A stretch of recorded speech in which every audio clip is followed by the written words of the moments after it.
שלום, בנימין שוקרון כאן, מנטור לבנייה והשגת מטרות, והיום אני רוצה לדבר איתכם על טיפ לקנות יומן.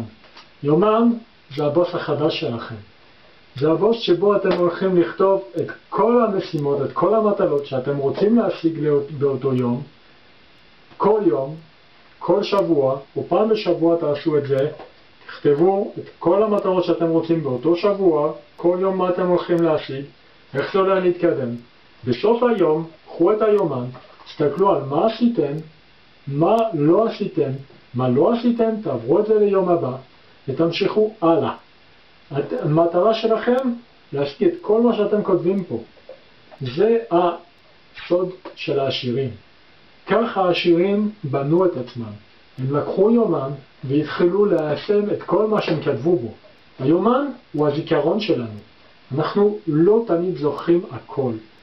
גם לפעמים כשאנחנו נגיד בנסיעה חושבים על משהו, אם אנחנו לא כותבים אותו ישר, אנחנו שוכחים. אנחנו שוכחים שהיה לנו איזשהו רעיון נפלא. פשוט הלך. ואם יש לנו יומן איתנו כל הזמן, אז אנחנו יכולים פשוט לכתוב את זה באותו רגע, ואז אנחנו מגיעים הביתה, פשוט פותחים את היומן, ואנחנו יודעים על מה דיברנו, על מה חשבנו, מה רצינו.